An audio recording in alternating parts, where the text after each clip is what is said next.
जम्मू कश्मीर की धरती के सपूत माननीय केंद्रीय राज्य मंत्री श्री जितेंद्र सिंह जी से विनम्र अनुरोध करूंगी कि आप अपने विचारों को हमारे समक्ष रखें। जम्मू कश्मीर की समस्याओं, यहाँ की आवश्यकताओं से भली भांति परिचित होते हुए आप केंद्र सरकार और केंद्र शासित प्रदेश जम्मू कश्मीर के बीच जो महत्वपूर्ण और सराहनीय कार्य कर रहे हैं, इसके लिए समस्त जम्मू कश्मीर वासियों का आपको दिल से धन्यवाद। भारत माता की, भारत माता की। हिंदुस्तान दे लो पुरुष गृह मंत्री सारे दे प्रिय ते सारे दे हर दिल अजीज आदरणीय अमित शाह जी का जम्मू की पावन धरती पर शूरवीरें की सरजमीन पर मता स्वागत, मता अभिनंदन। उनके कन्ने बैठे दे केंद्रीय मंत्री परिषद के साढ़े वरिष्ठ साथी धर्मेंद्र प्रधान जी, उपराज्यपाल मनोज सिन्हा जी, इत्थे दे तुहाडे निर्वाचित प्रतिनिधि सांसद जुगल किशोर जी। ये विशाल जन समूह, मौसम नसाज है, बरखा कुसले भी लगी सकती है, भी ये बल्ले बैठे दे बलगार दे दूरा आए दे ने। इंदे च बजुर्ग भी हैं, जाने बच्चे भी हैं, पुरुष भी हैं, महिलाएं भी हैं, नौजवान भी हैं। तो इन्ना सबर करिए की बलगार दे, ये बलगार दे इस वास्ते कि ये अभिलाषी न अमित शाह जी के दर्शने दे, ये मुरीदन अमित शाह दे, ये मुरीदन कि हुण भी की नहीं, हुण भी की नहीं। इतिहासकार आखदे न सन 1947 च जे हिंदुस्तान के गृह मंत्री सरदार पटेल नहीं होंदे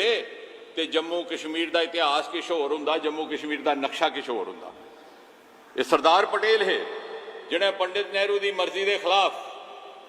कर्नल मानेक शाह की हुक्म दिता, जिहड़े बाद फील्ड मार्शल मानेक शाह बने के करनैल साहब अपनियां फौजां भेजो कश्मीर ते पाकिस्तान के कबालियों को कश्मीर की बचाओ, जम्मू कश्मीर की बचाओ। तो वो परंत हमलेवारें की पक्ष पिछाड़िया गया तो जम्मू कश्मीर सरदार साहब ने हिंदुस्तान का अभिन्न अंग बनाया। 70 बरे गुजरी है दोस्तों, 70 बरे। इस इंतजार भी कोई होर महापुरुष धरती उपर उतरे तो सरदार साहब का छोड़े का अधूरा काम पूरा करे। तो जम्मू कश्मीर कई बरे का इंतजार करता रहा भी दिल्ली के नॉर्थ ब्लॉक है जो होम मिनिस्ट्री का कार्यालय है, जिस कुर्सी पर सरदार पटेल बौंदे है, उत्थे कोई ऐसा महानुभाव आइए बवे भी जोड़ा काम उन्हें शुरू किया हो सरअंजाम हो। असें सारे देखा, तुसें भी देखा 5 ते 6 अगस्त 2019 की गृह मंत्री के रूप में अमित शाह जी ने जिस चाली नवा विधेयक लिया संसद ते कई बरे थों चला रही एक संवैधानिक त्रुटि का निवारण किया, कई बरे थों चला रही एक मानवीय ना इंसाफी का प्राश्चित किया, कई बरे थों चले आ रहे एक इतिहासिक विडंबना का प्राश्चित किया। तो जम्मू कश्मीर की एक नवी दिशा दी, एक नवी दशा दी, एक नवी व्यवस्था दी। दोस्तों, प्रधानमंत्री श्री नरेंद्र मोदी जी की जम्मू कश्मीर वास्ते जिहड़ी सोच है, जिहड़ी विजन है, जिहड़ी कल्पना तसव्वुर है, उसी धरती पर उतारने का काम जे किसी ने किया है तो अमित भाई ने किया। मोदी जी की विजन जम्मू कश्मीर के वास्ते उनकी कल्पना की जे किसी ने अमली जामा पाने का काम किया है तो अमित भाई शाह जी ने किया है। तुसीं चेता हो प्रधानमंत्री बनने के तुरंत बाद मोदी जी ने क्या गलाया हा, उन्हें आख्या हा मुल्क के वो हिस्से, वो क्षेत्र और राज्य जिहड़े पिछड़ी दे, जिहड़े मुख्य धारा तो दूर रही दे, उन्हें मैं बराबर सतह पर लियाइए भी, खासकर भावें पूर्वोत्तर हो, भावें जम्मू कश्मीर हो। तो वो परंत कोई ऐसा ध्याड़ा नहीं गुजरिया, कोई ऐसा दिन नहीं गुजरिया जिसले मोदी जी ने जम्मू कश्मीर की चिंता नहीं की हो। असीं पैकेज भी दिते, प्रोजेक्ट भी दिते, तो संवेदनशीलता की इतनी इम्तहा भी 2014 च सरकार बनने के कुछ महीने बाद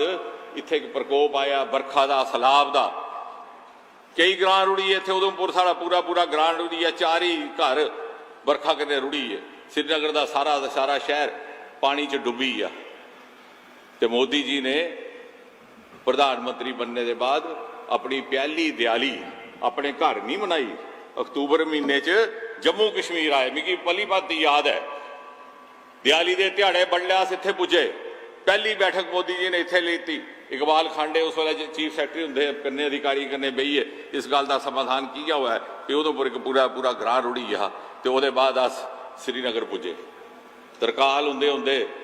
जिसले लोग दिए लान लगे पटाके की आवाज़ आउन लगी तो मोदी जी बाढ़ ग्रस्त लोगों के बिच कश्मीर च बैठे थे नया साड़ा प्रधानमंत्री तो नहीं होंगी चिंता। तो अज कैसा अजीब संजोग है भी अज पंडित प्रेमनाथ डोगरा जी की जयंती भी है तो पंडित प्रेमनाथ डोगरा जी की सच्ची श्रद्धांजलि देने के काम करने वाले साढ़े महापुरुष साढ़े बिच बैठे थे अमित शाह जी, क्योंकि प्रेमनाथ डोगरा जी ने सामा प्रसाद मुखर्जी करने लड़ी है जिस जद्दोजहद की शुरू किया जिसे त्रै त्रै पीढ़ियां परवान चढ़ियां उसी अगर उसने मंजिल मखसूस तक पहुंचाया है तो अमित भाई शाह ने पहुंचाया है। मोदी जी ने जेड़े जेड़े